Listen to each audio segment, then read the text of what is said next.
Can I ask Jenny a quick thing? Yes. Jenny, very quickly. I mean, you say that it's probably, you would like them to give an account, like them to respond, but they probably won't.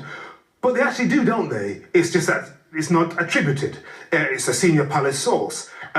Or you'll find out that they call these to the Kardashians. Unless correspondents or former correspondents like you are making this up, but I'm sure they're not, then it's as a result of briefings by Clarence House, by Kensington Palace, by Buckingham Palace. So they do respond, it's just that they don't go on the record. Obviously, there's some truth in what you say. There are briefings. Briefings have always gone on. But in my long experience of royal reporting, lies do not happen. And lies to protect other members of the royal family, as alleged, do not happen. The only lie I have heard in 30 years from a press office is one that Harry and Meghan asked the press office to put out, which is when Archie was born. And the press were all told that Meghan had gone into labour. In fact, she'd given birth some hours before. You know, it's not earth-shattering, but it is a lie. But Jennie, there's always lies. Charles lied. He had an affair while he was married. Diana, they all did interviews. They all lied. It's very naive and it's very misleading of you as a royal correspondent who's very much respected to say lies aren't told. Lies have always been told in the monarchy history. Oh, I'm sorry, well, perhaps you know more than me. I've reported on them for 30 years and not experienced any lies being told to me. Okay, well, Jennie, listen, it's very good to get your insight into this sort of thing. So if It all begins on what was supposed to be just another routine broadcast of Jeremy Vine on 5. The format of the show is familiar to anyone who has ever tuned in. A panel of guests, a lively host guiding the conversation, and inevitably, the topic of the royal family slipping into the discussion like it always does. Because if there's one thing the British media loves, it's finding another angle, another excuse, another round of chatter about the monarchy. On this day, seated among the panelists was none other than Jennie Bond, the former BBC royal correspondent. For decades, Jennie has carried herself as one of those authoritative voices on royal matters, the kind of figure who delivers her commentary with a calm, practiced air, the kind of figure who trades on years of proximity to the institution to present herself as a voice of reason. And on this day she reached for the most predictable, well-rehearsed, yet hollow piece of royal mythology. She leaned into her microphone, steadied her voice, and repeated the phrase that has been treated as gospel by monarchists for generations. The royal family don't complain, they don't explain. Now, let's pause here for a moment, because that single sentence carries a weight that is almost impossible to ignore in the world of royal PR. It has been repeated endlessly, almost like a mantra designed to hypnotize the public into believing that the monarchy exists on some higher moral plane. Never complain, never explain. It's supposed to signify dignity, restraint, and stoicism. It's supposed to place the royals above the petty fray of everyday scandal, as if they are too refined to dirty themselves with the noise of tabloids or the criticism of ordinary people. But the truth, when you strip away the PR polish, is that this phrase has never been anything more than a convenient mask. It is not a principle. It is not a code. It is not even an honest reflection of how the royal family operates. It is a slogan. Nothing more, nothing less. And on this day, Jennie Bond found herself face-to-face with two people, Narinder, Kaur, and Bonsu, who were not willing to let that mask sit unquestioned. Jennie tried to deliver the line in that signature, seasoned tone of hers, the voice of someone who has said it countless times before, perhaps believing it still carried weight, perhaps believing the audience would simply nod along. She leaned on the old story, that the royals, when under attack, do not lash out, they do not issue complaints, they do not explain themselves. Instead, they keep their dignity, they keep their composure, they remain silent and regal while the rest of the world flails about. But before her words could even settle into the air, Narinder Kaur interjected, her voice sharp, unapologetic, and unwavering. Narinder's interruption wasn't just a disagreement. It was the embodiment of years of pent-up frustration with a narrative that has been used to protect and excuse the monarchy at the expense of truth. She called out the obvious contradiction that everyone watching already knew deep down. How could Jennie sit there and claim that the royals do not complain or explain when the evidence of their complaints and explanations is splashed across newspapers almost daily? How could anyone pretend that the family is silent when palace courtiers leak, brief, and manipulate coverage at every opportunity?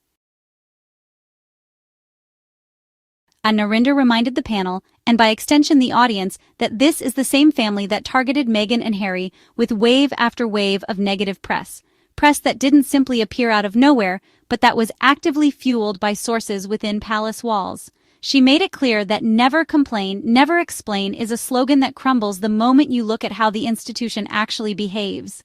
It's not silence. It's selective silence. It's not dignity. It's spin.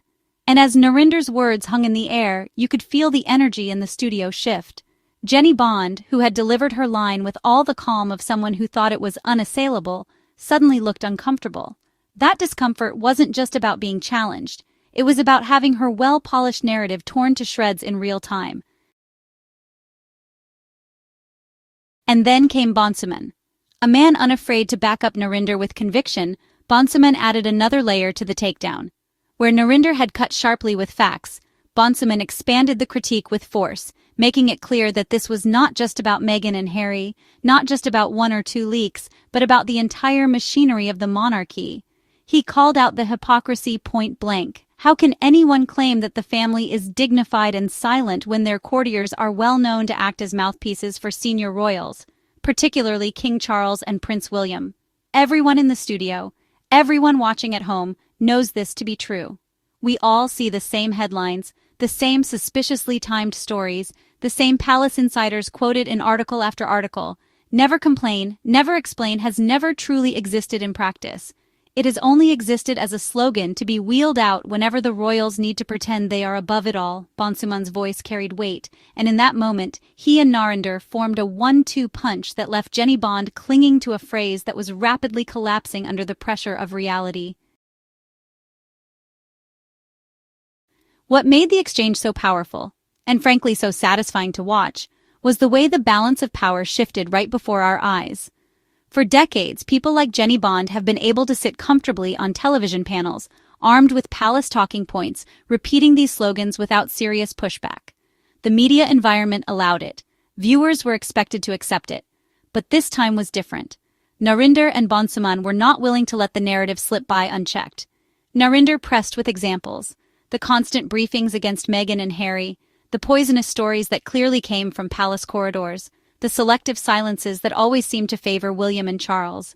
Bonsu piled on with the larger truth, that this isn't silence, this is strategy, that this isn't dignity, this is manipulation. Together, they cracked open the facade in front of a live audience. Jennie tried, of course, to keep her composure. That's what she does. She maintains that calm, BBC-honed exterior. But no amount of composure could hide the fact that her argument had no foundation left. Because the reality is simple. If the royal family truly never complained, we wouldn't have decades of stories sourced to friends of the palace or senior insiders. If they truly never explained, we wouldn't see statement after statement issued the moment a scandal threatens Charles or William. And yet, the only time the phrase is wheeled out with venom is when Meghan and Harry dare to speak their own truth. Jennie's attempt to hold the line only made the hypocrisy more obvious, and Narinder and Bonsu's determination made it impossible for her to retreat to the safe middle ground. This was not just a roasting of Jennie Bond. It was a dismantling of an entire myth. The roasting carried symbolic weight because Jennie in that moment was not just herself. She was the embodiment of a whole class of royal correspondents who for decades have acted as the monarchy's unofficial PR machine. Her words mirrored the excuses that have been fed to the public for generations, but Narinder and Bonsu, through their persistence, represented a new era, an era where audiences are no longer so willing to accept royal spin without scrutiny. Their voices were not just their own, they were the voices of viewers who are tired of double standards, tired of hypocrisy, tired of seeing Meghan and Harry smeared while Charles and William are shielded by carefully curated narratives.